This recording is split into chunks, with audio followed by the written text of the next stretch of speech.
لاہور میں وزیر اعظم عمران خان میڈیا سے گفتگو کر رہے ہیں۔ اس کا پھیلاؤ کس طرف جا رہا ہے، آگے ہم کیا قدم اٹھا رہے ہیں، گورنمنٹ کیا کر رہی ہے، اور آپ عوام سے ہمیں کیا توقع ہے۔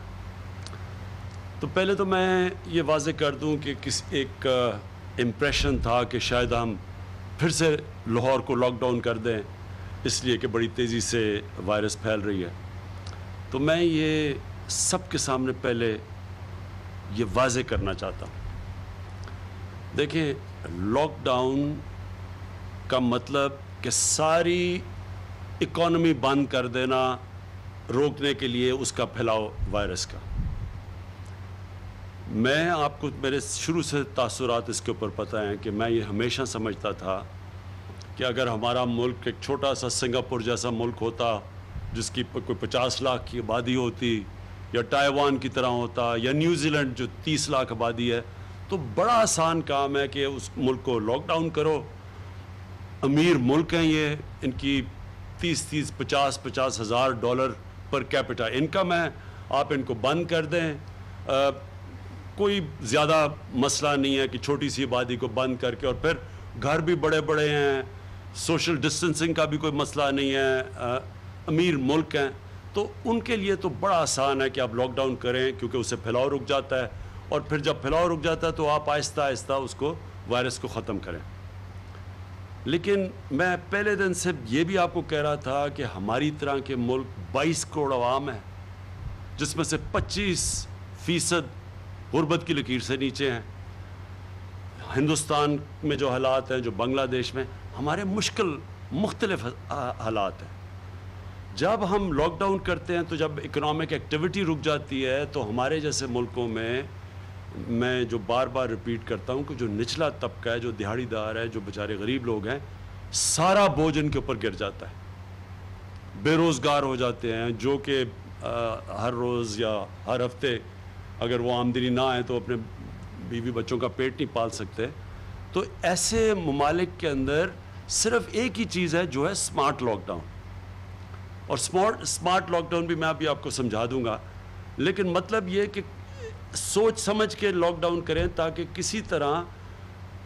جو اکانومی کے پہیے بھی چلتے رہیں، لوگ بے روزگار بھی نہ ہوں، بیچارہ جو غریب آدمی ہے اس کے اوپر سارا بوجھ ہی نہ پڑ جائے، وہ بھی آپ کرتے جائیں، اور ساتھ ساتھ کرونا کا پھیلاؤ روکتے جائیں۔ یہ بڑا مشکل کام تھا، اور میں نے آپ کو ہمیشہ کہا کہ یہ دونوں کو سائیڈ پہ چلانا یہ کبھی بھی آسان کام نہیں تھا۔ اور یہ آپ کے لیے، سب کے لیے جو کہتے ہیں ابھی بھی کہ جی آپ کو پہلے لاک ڈاؤن کرنا یا زیادہ سخت لاک ڈاؤن کرنا چاہیے تھا، آج نیو یارک کا جو میئر ہے، دنیا کا جو وہ سب سے امیر شہر، جدھر سب سے زیادہ امیر آدمی رہتے ہیں، جس کا ہیلتھ بجٹ ہمارا جو سارا ملک کا 22 کروڑ لوگوں کا بجٹ ہے، اس سے صرف ہیلتھ کا بجٹ دگنا تگنا زیادہ ہے، اگر وہاں کا میئر کہہ رہا ہے کہ نیو یارک بینکرپٹ ہو چکا ہے، یعنی نیو یارک کا دیوالیہ نکل گیا ہے لاک ڈاؤن کی وجہ سے، تو آپ یہ سوچیں کہ ہمارے جیسے ملکوں کے اس کے اوپر کیا اثرات پڑے۔ ہمارے سے پوچھیں جب ہم بجٹ بنانے آئے ہیں اس سال کا تو ہمیں کتنی مشکلات کا سامنا کرنا پڑا۔ اور یہ بھی میں آپ کو کہوں کہ جب لوگ بات کرتے ہیں کہ جی وہاں تو زیادہ مشکل حالات تھے کیونکہ زیادہ اموات ہوئی ہیں، اس میں کوئی شک نہیں کہ نیو یارک میں جتنے ہمارے 3 مہینے میں لوگ فوت ہوئے ہیں ان کی ایک دن میں اس کے قریب ہوئی ہیں،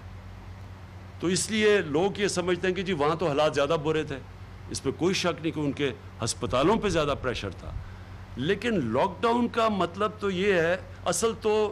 معاشیت تباہ ہوتی ہے لاک ڈاؤن کی وجہ سے۔ جب آپ ایک ملک کو بند کر دیتے ہیں تو وہ تو اموات کا تو اس سے کوئی تعلق نہیں ہے، جتنی دیر آپ ملک کو بند کرتے ہیں اتنی آپ کی معاشیت تباہ ہو جاتی ہے۔ تو اگر آج ہم نے پاکستان کو تقریباً اتنی دیر لاک ڈاؤن، 13 مارچ کو ہم نے لاک ڈاؤن کیا تھا،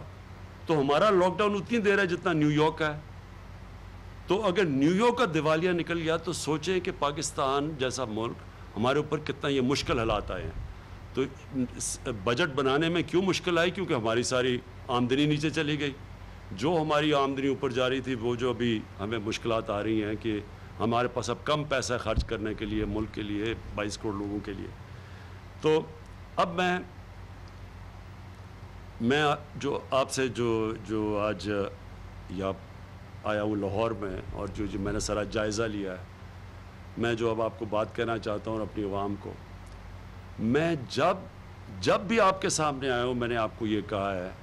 کہ اگر آپ نے احتیاط نہ کی آگے ہمیں مشکلوں کا سامنا کرنا پڑے گا. بار بار میں آپ کو بتاتا رہا کہ ایس او پیز کا مطلب احتیاط کرنا. اگر ہم احتیاط نہیں کریں گے، ہمیں پتہ ہے کہ یہ وائرس جب لوگ جمع ہوں گے یہ پھیلے گی تیزی سے. تو یا لوگوں کو بند کر دیں اور ملک کو بٹھا دیں اور اپنے غریب لوگوں کو کچل دیں، اور یا پھر ملک کو چلائیں، لیکن آپ ذمہ داری لیں، عوام ذمہ داری لے کہ اگر ہم ایس او پیز پہ، یعنی یہ جو ہم نے آپ کے لیے بتایا ہوا ہے شرائط کہ آپ جو بھی ایکٹیویٹی کریں ایک ایس او پیز کے مطابق، کن شرائط کے مطابق کریں. اگر آپ ایس او پیز پہ نہیں چلیں گے، احتیاط نہیں کریں گے، تو آخر میں اس ملک کو بہت بڑا نقصان اٹھانا پڑے گا. ہمارے پاس کبھی بھی وہ ہسپتال کی فیسلٹیز نہیں تھیں کہ اگر زیادہ لوگ ایک دم بیمار ہونا شروع ہو جائیں تو ہمارے پاس تو کبھی بھی وہ فیسلٹیز نہیں تھی. تو اس لیے میں آپ کو بار بار یہ کہتا رہا کہ جب آپ کو ہم موقع دے رہے ہیں کہ اپنی ایکٹیویٹیز شروع کریں تو ساتھ ساتھ احتیاط ضرور کریں، کیونکہ اگر آپ احتیاط کریں گے ہمارے ہاسپٹلس پہ کم پریشر پڑے گا، ہم زیادہ لوگوں کا علاج کر لیں گے. لیکن اگر آپ احتیاط نہیں کریں گے اور تیزی سے یہ بڑھنی شروع ہو گئی تو سارا جا کے پریشر ہسپتالوں پہ پڑ جائے گا، اور ابھی پڑ چکا ہے. تو آج جب ہم نے جائزہ لیا ساری، میں نے ڈاکٹر یاسمین سے، چیف منسٹر صاحب سے پوری پریزنٹیشنز لی کہ کیا کیا پنجاب کر رہا ہے، تو میں آج آپ کے سامنے جو چیز رکھنا چاہتا ہوں وہ سب سے پہلے یہ کہ دیکھیں، اب ہم نے آج فیصلہ کیا کہ اب تک تو آپ کے اوپر چھوڑ رہے تھے. مجھے یہ افسوس سے کہنا پڑتا ہے کہ لوگوں نے اس پہ احتیاط نہیں کی. عام لوگ سمجھ رہے ہیں کہ یہ کوئی بیماری نہیں ہے، کوئی سمجھ رہا ہے کہ پاکستانیوں کو بیماری نہیں ہوگی. جب وہ دنیا کو دیکھ رہے تھے اتنے زیادہ لوگ بیمار ہو رہے تھے تو وہ سمجھتے جی پاکستانیوں کو تو یہ بیماری لگتی نہیں ہے. کوئی سمجھتا ہے کہ جی وہ تو جانتے ہی نہیں کسی کو کہ کوئی کرونا وائرس سے مرا ہو. تو اس لیے ایک بہت بڑا ہمارے لیے مسئلہ بنا ہوا ہے کہ جب تک لوگ اس کی احتیاط نہیں کریں گے اور یہ سمجھیں گے نہیں کہ اگر یہ زیادہ تیزی سے پھیلے گی تو ہم اپنے بوڑھوں کو، اپنے بزرگوں کو اور اپنے بیمار لوگوں کو، ان کی جانوں کو خطرہ میں ڈالیں گے. جب تک وہ یہ چیز نہیں سمجھیں گے، کیونکہ انہوں نے سنا ہوگا جی 6-7 لوگوں کو وہ کچھ نہیں ہوا تو وہ سمجھتے ہیں کسی کو بھی کچھ نہیں ہوگا. دیکھیں، میں آج اپنی ساری ٹیم کے ساتھ، پنجاب کی ٹیم کے ساتھ بیٹھ کے اس نتیجے پہ پہنچا ہوں کہ اب ہمیں سختی کرنی پڑے گی آپ سے. ہم لاک ڈاؤن نہیں کریں گے، لیکن ہم ایک سلیکٹیو لاک ڈاؤن کریں گے، جس کو کہتے ہیں ہم پہلے ہاٹ سپاٹس کو ٹریس کریں گے. میں چاہوں گا ڈاکٹر فیصل بعد میں اس کے اوپر بات کریں، اور ان ایریاز کو بند کریں گے. ان کے لیے ہم نے اب پوری اپنی، کیونکہ ہماری ایڈمنسٹریشن اور ہماری جو پولیس اور ایڈمنسٹریشن اتنا بڑا بوجھ نہیں لے سکتی. اب میں نے وہ بھی آج اپنے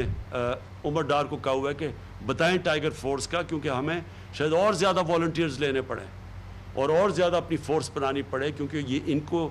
اب والنٹیئرز کے ذریعے ہم پوری کمپلائنس، یعنی ایس او پیز کے اوپر کون چل رہا ہے کون نہیں چل رہا وہ ہمیں آگاہ کریں گے. اس کے بعد ایڈمنسٹریشن ایکشن لے گی. لیکن اب ہم نے سختی کرنی ہے کیونکہ اس کا پھیلاؤ روکنا ہے. ابھی بھی ہم روک سکتے ہیں اگر ابھی بھی ہم اس کے اوپر سارے مل کے ہم بھی سختی کریں، آپ بھی تھوڑی سمجھیں کہ یہ ہم سب اپنے لیے مشکلیں پیدا کر رہے ہیں. تو ہم نے فیصلہ کیا اس چیز کا کہ ایس او پیز کے اوپر ہم اب پوری طرح ایک ایڈمنسٹریشن اور ہمارے والنٹیئرز سب مل کے پورا زور لگائیں گے. جو سب سے پہلی چیز ایس او پیز کی ہے وہ یہ ہے ماسک. ساری جگہ اب سے کہیں پبلک پلیس میں ہم نے کسی کو ماسک کے بغیر نہیں جانے دینا. یہ ہماری ایڈمنسٹریشن کو بھی حکم ہوگا، ہمارے جو ٹائیگر فورس ہے ان کو بھی وہ رپورٹ کریں گے، وہ بھی آپ کو بتائیں گے کہ یہ کیا طریقہ ہے کہ ہم اپنی اب ٹائیگر فورس کو کیسے ایکٹیویٹ کریں گے. وہ ہاشم بھی اس کے اوپر بات کریں گے اور پھر عمر ڈار بھی کریں گے. اور پھر یہ بھی ضروری ہے، اور میں آپ کو سب کو یہ کہہ دوں کہ یہ ضروری ہے کہ آپ کو یہ سمجھنا ہوگا کہ ہم ادھر جگہ پہ کھڑے ہوئے ہیں کہ ہمارے پاس اتنا مشکل اب سیناریو ہے کہ جہاں اگر مثلا ہمیں پتہ چلا کہ کمپلائی نہیں کر رہے اور ہم ایک ایریا بند کریں گے تو وہاں لوگوں کو مشکل پڑے گی. اگر فیکٹری نہیں کام کر رہی اس کو فیکٹری کو بند کریں گے, وہ نقصان ہوگا, وہ بیچارے مزدور بے روزگار ہو جائیں گے. کنسٹرکشن سائٹس کے اوپر اگر لوگ اپنی طرف احتیاط نہیں کریں گے وہ کنسٹرکشن سائٹ بند ہو جائے گی. اس لیے آپ سب کے اوپر کہ اپنے لیے, اپنے ملک کے لیے, اپنے بیچارے غریب لوگوں کے لیے, کیونکہ اصل تو بیچارہ غریب آدمی پستا ہے جو ہندوستان میں ہوا ہے. انہوں نے سخت لاک ڈاؤن کر دیا, 34% ان کے لوگ آج وہ مشکلوں پہ ہیں, وہ ادھر جا کے کھڑے ہو گئے. بھوک وہاں ایسی پھیل گئی ہے کہ ان کے لیے آگے ہندوستان گورنمنٹ کے لیے چیلنج بن چکا ہے. تو ہم نے اگر اس میں مشکل راستے سے یہاں تک پہنچے ہیں کہ ہم نے اپنی طرح پورا لاک ڈاؤن بھی نہیں کیا اور بچاتے رہے اپنی فیسلٹیز کو, اب سے آگے جو ہمیں قدم اٹھانے پڑیں گے وہ ہمیں بالکل مختلف قسم کا اب سٹیپس لینے پڑیں گے. تو میں سب سے پہلے چاہوں گا کہ ڈاکٹر یاسمین آپ کو اپڈیٹ کریں کہ کرونا کے لیے جو بھی ہم اب قدم اٹھا رہے ہیں جو میڈیکل پوائنٹ آف ویو سے, وہ ڈاکٹر یاسمین ابھی آپ کو بتائیں گی. بسم اللہ الرحمن الرحیم. سب سے پہلے تو پرائم منسٹر صاحب کے سامنے ہم نے فگرز رکھی کہ ہمارے پاس کتنے بیڈز اویلیبل ہیں, اور الحمدللہ اس وقت تقریباً 10,000 بیڈز جو صرف مخصوص ہم نے کووڈ کے لیے پورے پنجاب میں کیے تھے وہ ہمارے پاس بیڈز تیار ہیں. اس وقت جو ہمارے پاس مریض داخل ہیں وہ تقریباً 3,055 ہیں, پورے پنجاب کی میں بات کر رہی ہوں, اور جن میں کرٹیکل لوگ جو ہیں وہ 215 ہیں اور 193 لوگ جو ہیں وہ وینٹیلیٹرز پہ ہیں. جہاں تک وینٹیلیٹرز کا تعلق ہے وہاں ہم نے 540 وینٹیلیٹرز جو تھے ان کو مخصوص کیا ہوا تھا اپنے مریضوں کے لیے. تو جس طرح میں نے آپ کو بتایا کہ 193 جو ہیں وہ لوگ وینٹیلیٹرز پہ ہیں, تو باقی وینٹیلیٹرز اس وقت ہمارے پاس موجود ہیں اور ویکنٹ ہیں. لاہور کو ہم ایک ڈیفرنٹ پوزیشن میں دیکھ رہے تھے, یہ میں نے آپ کو باقی کا جہاں لاہور کا تعلق ہے وہاں ہمارے پاس پبلک سیکٹر کے اندر تقریباً 197 وینٹیلیٹرز اور پرائیویٹ میں 104 ہیں, اور ان میں 63 ویکنٹ ہیں پبلک سیکٹر میں اور 72 جو ہیں وہ اویلیبل ہیں پرائیویٹ سیکٹر کے اندر. جی جہاں تک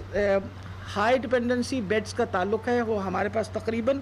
502 بیڈز جو ہیں وہ اس وقت ہمارے پاس ویکنٹ ہیں. تو ہمارے پاس اس وقت جو کیپیسٹی ہے اپنے ہاسپٹلز کی وہ تقریباً 30 سے 40% شہروں کے اندر تھوڑی کم, اور باقی ہمارے جو اپنے ڈسٹرکٹ ہیڈ کوارٹرز وغیرہ جی ان کو ملا کے بٹوین 40% ویکینسیز ہیں. اگر ہم جس طرح پرائم منسٹر صاحب نے فرمایا ہے کہ اگر ہم پرہیز کریں یا احتیاط کریں تو ہم اپنی ٹرانسمیشن روک سکتے ہیں, اور یہ نمبر آف بیڈز جو ہیں وہ ہمارے لیے اگلے ہفتے 10 دن کے لیے کافی رہیں گے. لیکن آج ہم بڑے مشکور ہیں کہ پرائم منسٹر صاحب نے NDMA کے تھرو کہا ہے 1,000 oxygenated beds which makes it as a part of high dependency units, یعنی جن میں آپ پریشرائز آکسیجن آپ کو چاہیے ہوتی ہے, کیونکہ اس بیماری کی ایک سب سے بڑا علاج جو ہے یہ کیونکہ لنگس پہ یعنی پھیپھڑوں پہ اس کا اثر ہوتا ہے, تو اس کی جو سب سے بڑی ضرورت ہوتی ہے کہ اگر آپ پریشر سے آکسیجن دیں اور سمپٹومیٹک ٹریٹمنٹ دیں تو بہت سارے مریض ریکور کرتے ہیں. تو آج انہوں نے کہا ہے کہ جی 1,000 بیڈ اگلے اس مہینے کے آخر تک مزید NDMA تیار کرے گا, اور جولائی کے مہینے کے اندر 1,000 اور بیڈ یعنی تقریباً 2,000 بیڈ پورے پنجاب کے اندر جن کو ہائی ڈپینڈنسی یونٹس کہتے ہیں یا پریشرائز آکسیجن کے کہتے ہیں, اور اسی کے جتنی اس کی پرسنٹیج کے اندر وینٹس ہیں ان کی بھی اسی طرح سے انسٹالیشن ہوگی. ایک جو بہت امپورٹنٹ چیز تھی وہ یہ تھی کہ جی ایکٹیمرا ایک ٹرائل ڈرگ ہے جس کے بڑے اچھے نتائج آ رہے تھے. پرائم منسٹر صاحب کے سامنے ہم نے اپلیکیشن آج سے 2 دن پہلے بھجوائی تھی کہ ہمیں بتایا گیا ہے کہ روش جو مین اس کا امپورٹر ہے یا مین پروڈیوسر ہے, انہوں نے یہ کہا تھا کہ ہمارے پہ پابندی ہے کہ ڈراپ کی طرف سے کہ ہم صرف جاپان سے امپورٹ کر سکتے ہیں کیونکہ ہم امریکہ سے نہیں کر سکتے, اور ڈراپ کی طرف سے پابندی تھی. اور ان کے کہنے کے مطابق یہ تھا کہ جاپان میں اتنی میڈیسن نہیں بن سکتی کہ جو ہمارے لیے کافی ہو. تو سر ہم بہت زیادہ مشکور ہیں کہ آپ کی کاوش سے آج وہ مسئلہ بھی حل ہو گیا ہے اور ڈراپ نے اجازت دے دی ہے کہ ہم امریکہ سے ایکٹیمرا کے انجیکشنز جو ہیں وہ مزید امپورٹ کریں. اس کی وجہ سے میں لوگوں کو ذرا تسلی اس بات کی دینے چاہتی ہوں کہ یہ ٹیکے تو آ جائیں گے لیکن خدارہ یہ ٹرائل ہو رہی ہے اس کے اوپر. یہ ٹرائل انجیکشنز ہیں, ضرور اس سے فرق پڑتا ہوگا لیکن جب تک ہم یہ کم سے کم 1000 مریضوں کا علاج نہیں کریں گے ہم کوئی پازیٹیو رزلٹ آپ کے سامنے نہیں رکھ سکتے. اس لیے امپورٹنٹ ہے کہ یہ ٹیکہ ہر بندے کو نہیں لگنا, اس کے لیے ایک پراپر پروٹوکول بن چکا ہے اور پراپر پروٹوکول دے دیا گیا ہے اور کئی لوگوں کو یہ نقصان بھی دے سکتا ہے. جیسے اگر خدا نخواستہ کسی کو سیپٹیسیمیا ہو یعنی انفیکشن بہت زیادہ بڑی بھی ہو یا خدا نخواستہ ٹیوبرکلوسس ہو تو اس کا ایڈورس افیکٹ ہو سکتا ہے. اس لیے بہت دھیان سے بغیر پرسکرپشن کے یہ بالکل میڈیسن استعمال نہیں کرنی دے گی. اس کے اوپر باقاعدہ ہم نے پروٹوکول کیا ہے اور میں یہ بھی بتاتی چلی جاؤں آپ کو کہ آج ہمارے سامنے کچھ کیسز آئے ہیں جہاں یہ ٹیکے بلیک میں بیچے گئے ہیں, ان کے خلاف پرائم منسٹر صاحب نے ہمیں کہا ہے اور ہم انشاءاللہ سخت اقدام اٹھائیں گے اور ان کو سخت سزا ملے گی. کہ افسوس کی بات ہے کہ آج جب پاکستان اس مشکل میں سے گزر رہا ہے تو آپ لوگ پیسے کمانے کی کوشش ان ٹیکوں سے کر رہے ہیں. آخری بات یہ ہے کہ آکسیجن کے لیے سر ہم بڑے مشکور ہیں کہ آلریڈی وہ جس طرح آپ نے اسد عمر صاحب سے کہا ہے کہ uninterrupted supply of oxygen will also be there. So this is all for the reassurance of the people. Ji. میں یہ چاہوں گا کہ پہلے ہاشم آپ بتا دیں کہ جو ہم کیسے استعمال کر رہے ہیں ٹائیگر فورس کو, والنٹیئرز کو, اور اس کے بعد ڈاکٹر فیصل اگر آپ یہ جو ہاٹ سپاٹس کا ہے کہ جو اسمارٹ لاک ڈاؤن کے اندر ہم کیسے ٹیکنالوجی استعمال کریں گے ہاٹ سپاٹس کو لوکیٹ کرنے کے لیے.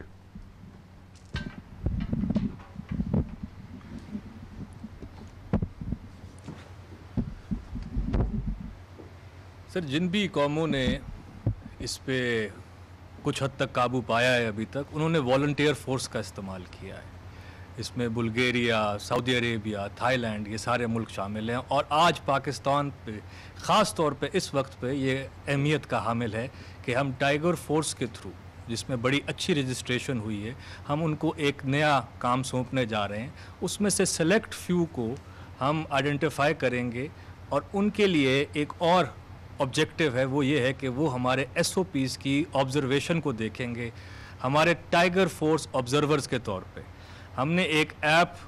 کا تشکیل کا شروعات کر دی اور انشاءاللہ 1 ہفتے کے اندر اس کا لانچ ہوگا. اس ایپ کے تحت فوٹو کے لے کے جہاں بھی ایس او پیز کی خلاف ورزی ہو رہی ہے اور پہلے اسی ایپ کے اندر وضاحت کے ساتھ ان ایس او پیز کو بتایا جائے گا کہ اگر دکان پہ آپ جا کے دیکھتے ہیں تو کیا کیا چیز وہاں پہ ہونی چاہیے. اگر پبلک ٹرانسپورٹ میں لوگ سفر کر رہے ہیں تو آیا کہ وہاں ماسک پہنے جا رہے ہیں, ہینڈ سینیٹائزر وہاں پہ موجود ہے. جہاں جہاں وہاں پہ خلاف ورزی آئے گی وہ ہماری ڈیٹا بیس میں رپورٹ ہوگی, اس کا ایک ایسکلیشن میٹرکس بنے گا اور جس پہ اگر ڈیلے آنے پہ وہ چیف منسٹر کے آفس تک وہ ایسکلیٹ کی جائے گی. یاد رہے کہ اس وبا کے ساتھ ہم نے رہنا ہے مگر ہم نے زندہ رہنا ہے. اس کے لیے بہت ضروری ہے کہ یہ معاشرہ ایک ذمہ دارانہ طور پہ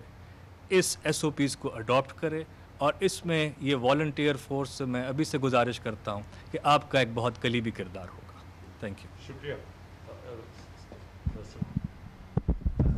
شکریہ جی. جیسے وزیر اعظم صاحب نے فرمایا اس وقت جو ہم نے حالات کا جائزہ لیا ہے اس کے تحت یہ چیز واضح ہو گئی کہ کچھ اضافی تدابیر کرنے کی ضرورت ہے. ان اضافی تدابیر میں ایس او پیز کی کمپلائنس اور ان کی رسپیکٹ کرنے کے بعد سب سے جو بڑی دوسری ایک اہم جز ہے وہ جگہیں, وہ کاروبار یا وہ رہائشی علاقے جہاں اس بیماری کا پھیلاؤ زیادہ سے زیادہ ہو رہا ہے اس کا تعین کیا جائے. ایسی تمام جگہوں کو عام اصطلاح میں آج کل ہاٹ سپاٹس کا لفظ بتایا جاتا ہے. تو جو انتظامیہ ہے اس کی مدد کے لیے تاکہ وہ یہ جان سکیں کہ یہ ایسے ہاٹ سپاٹس کہاں ہیں, ایک بہت سفسٹیکیٹڈ اور ماڈرن ترین ٹیکنالوجی اور سافٹ ویئر تیار کیا گیا ہے پچھلے کئی ہفتوں میں اور اب وہ تیار ہے. اور اس کی مدد سے، اور یہ میں بتاتا چلوں کہ نہ صرف کہ یہ ٹیکنالوجیکلی یعنی تکنیکی اعتبار سے بہت ایڈوانس چیز ہے، بلکہ اس پہ جو ایپیڈیمیولوجی کے تمام اصول اور قوانین اور طریقے ہیں اس کا استعمال کیا گیا، اور اس سے فائدہ یہ ہوگا کہ وہ تمام جگہیں جہاں سے پھیلاؤ زیادہ ہو رہا ہے وہ جگہوں کا تعین ہو جائے گا، اور انتظامیہ کو آسان ہو جائے گا کہ وہ ان جگہوں میں جو ریسٹرکشنز ہیں، جو رکاوٹیں یا بندشیں ہیں وہاں زیادہ کرنے کی ضرورت ہے تو وہ اس کو استعمال کر کے وہاں جسے کہتے ہیں ٹارگیٹڈ لاک ڈاؤنز یا اسمارٹ لاک ڈاؤنز جو ہیں وہ کرنے پائیں گے، اور اس سے فائدہ یہ ہوگا کہ آپ بیماری کے پھیلاؤ کو بھی روکنے میں قابل ہو سکیں گے، اور اس کے علاوہ جو باقی سارا شہر ہے یا بیشتر شہر ہے اس کا کاروبار زندگی اپنی جگہ چلنے کے قابل رہے گا۔ جی تھینک یو۔ اچھا جی، میں یہ چاہوں گا اب آخر میں ختم کرنے سے پہلے کہ عثمان ڈار جنہوں نے یہ پوری ٹائیگر فورس کو اوورسی کر رہے ہیں، جس طرح ہاشم نے کہا اس کا بہت بڑا رول ہے۔ اس وقت ہمارا جو رضاکار جو ٹائیگرز ہیں ان کا بہت بڑا رول آگے آنے والا ہے، اور آنے اس لیے والا ہے کہ بدقسمتی سے جس طرح ہم نے بے احتیاطی کی تو اس کا یہ بڑھے گی، اور ہم پوری اس کی پروجیکشنز کر رہے ہیں کہ یہ کب تک، اگلے مہینے تک ہم سمجھتے ہیں جولائی کے مہینے میں ہمیں کافی مسئلے مسائل آئیں گے، اور اس لیے ان کو ہم پورا استعمال کریں گے۔ اب جس طرح ہاشم نے کہا وہ جائیں گے، جا کے ہر ایریاز میں وہ رپورٹس دیں گے۔ اب موبائل فون کی وجہ سے ہمارے پاس پورا ڈیٹا آتا جائے گا، انفارمیشن آتی جائے گی، اور اس کے اوپر ہم پھر پورا ایکٹ کریں گے۔ کتنا حالات بگڑتے ہیں، میری آخری بات ہے کہ کتنے حالات بگڑتے ہیں اس پہ آپ کے اوپر، عوام کے اوپر ایک بہت بڑی ذمہ داری ہے۔ جتنا آپ احتیاط کریں گے اتنا ہمارے جو حالات ہیں وہ قابو کے اندر رہیں گے۔ جتنی بے احتیاطی ہوگی، اور جو مجھے بڑی افسوس سے کہنا پڑتا ہے کہ جیسے جیسے ہم لاک ڈاؤن ہم جب ہٹا رہے تھے، میں نے کہا لوگوں کو کہ اس کا یہ نہیں مطلب کہ وبا ختم ہو گئی ہے، ہم مجبوری میں ہٹا رہے ہیں کیونکہ ہمارے لوگوں کے حالات بہت برے تھے۔ تو لگا ایسے جیسے ہی ہم نے دیکھا لوگوں کو کہ وہ جیسے ہی لاک ڈاؤن ختم ہوا تو لوگوں نے سمجھا کہ بیماری ختم ہو گئی ہے۔ اس بے احتیاطی کی وجہ سے اس وقت ہم دیکھ رہے ہیں کہ زیادہ نمبر کیسز ہو چکے ہیں، لیکن اب بہت ضروری ہے کہ ہم اب سب احتیاط کریں۔ اور میں اس لیے عثمان ڈار آپ کو آخر میں آپ ذرا بتائیں کہ ٹائیگر فورس کا سٹیٹس کیا ہے۔ بہت شکریہ پرائم منسٹر صاحب۔ 10 لاکھ میں سے ابھی تک 2.25 لاکھ ٹائیگر فورس جو ہے وہ اپنی ذمہ داریاں ادا کر چکی ہے، اور میں آپ کو بتانا چاہتا ہوں کہ آلریڈی ٹائیگر فورس کا ایک کامیاب تجربہ SOPs کی امپلیمنٹیشن میں ہم مساجد میں کر چکے ہیں۔ پاکستان وہ واحد اسلامی ملک تھا جس نے مساجد بند نہیں کی، رمضان میں، تراویحوں میں، جمعے کی نماز میں الحمدللہ کوئی کرونا مساجد سے نہیں پھیلا تھا، اور اس میں ہماری ایڈمنسٹریشن کے ساتھ مل کر ماہ رمضان میں بڑا زبردست SOPs پہ ٹائیگر فورس نے کام کیا۔ اور اب جیسے پرائم منسٹر صاحب کہہ رہے ہیں کہ اس وقت ایڈمنسٹریشن کے لیے ہمارے لیے جو سب سے بڑا چیلنج ہے وہ SOPs کی امپلیمنٹیشن ہے، ماسک کی اویئرنیس ہے۔ نو ماسک نو سروس پہ آلریڈی ٹائیگر فورس نے کام شروع کر دیا ہے۔ اس ڈیسیجن میکنگ کو سپیڈ اپ کرنے کے لیے جس ایپ کا بات کی ہے ہاشم صاحب نے، وہ بنیادی طور پہ ایپ ٹائیگر فورس کے موبائل پہ ہم انشاءاللہ تعالیٰ انسٹال کر دیں گے۔ وہ پکچرز لے کے رائٹ اوے جو ہے وہ ایڈمنسٹریشن کو بھیجی جائیں گی، DC صاحبان کو، اور پھر جو بھی SOPs جو امپلیمنٹیشن میں فیلئر ہیں، چاہے وہ کوئی دکاندار ہے، چاہے کوئی مارکیٹس ہیں، پارکس ہیں، تو انشاءاللہ تعالیٰ اس کا ہم ایکشن لیں گے۔ بہت شکریہ۔ آخر میں سارے اب خود صوبوں کو باقی صوبوں کو بھی دورے کروں گا، اور میری پوری کوشش یہ ہوگی کہ اب خود میں مانیٹر کروں اپنے پرائم منسٹر سیکریٹریٹ سے، ڈیٹیلز پوری مجھے آئیں گی، ٹائیگر فورس سے انفارمیشن، سارا انفارمیشن میرے آفس میں آئے گا۔ ادھر سے ہم باقاعدہ دیکھیں گے کہ ہر صوبہ اس کے اندر کون کون سی کمپلائنس ہو رہی ہیں، کون سے علاقے ہیں، مثلا انڈسٹری میں کتنا ہو رہا ہے، کھانے پینے کی جگہوں پہ کتنا ہو رہا ہے، یعنی ہر جگہ کے اوپر کمپلائنس دیکھوں گا میں صوبوں کے، اور ادھر سے مانیٹر کریں گے، اور وہاں پھر ہم صوبائی حکومتوں کو پورا آگاہ کریں گے, بتائیں گے, ان کے ساتھ کوآرڈینیٹ کریں گے. لیکن یہ ضروری ہے کہ آپ سب کو ایک چیز سمجھنا ہے. ایک تو سارے SOPs ہیں, جو ایک چیز جس سے اب ثابت ہو گیا کہ 50% سلو ہو سکتی ہے, کم اس کی سپیڈ کم ہو سکتی ہے اس وبا کی, وہ ہے یہ ماسک. اور یہ ساری دنیا میں, کیونکہ چیزیں آہستہ آہستہ دنیا بھی ڈسکور کر رہی ہے. 3 مہینے پہلے تو کسی کو نہیں پتا تھا. تو اب آہستہ آہستہ جو ڈیٹا آ رہا ہے سامنے, اس میں یہ سب سے بڑی چیز آئی ہے کہ اگر لوگ ماسک پہنے تو اس سے اس کا پھیلاؤ 50% کم ہو سکتا ہے. تو یہ تو میں سب سے پہلے آپ کو کہتا ہوں کہ ساروں نے اب ماسک پہننا ہے. باہر نکلے گھر سے ماسک پہنے. اور میں پھر یہ کہتا ہوں کہ سب سے زیادہ خطرہ آپ کے بزرگوں, ہمارے بوڑھوں کو ہے, اور اس کے بعد جو لوگ بیمار ہیں جس طرح ڈائبٹیز کی طرح یا بلڈ پریشر کی بیماری ہیں, ان کو خطرہ ہے. ان کو ہم نے بچانا ہے. باقی لوگوں کو تو خطرہ نہیں ہے, اس لیے لوگ لاپرواہی کر رہے ہیں. لیکن ہم اس لیے ہمیں احتیاط کرنی چاہیے کیونکہ ہم ان لوگوں کی جانوں خطرے میں ڈال رہے ہیں. اس لیے یہ زیادہ ضروری ہے. اور اپنے ہاسپٹلس کے اندر جب پریشر پڑتا ہے تو ہمارے ہیلتھ ورکرز, ہمارے ڈاکٹرز, ہمارے نرسز, ان پہ پریشر پڑتا ہے. پاکستان پائندہ باد.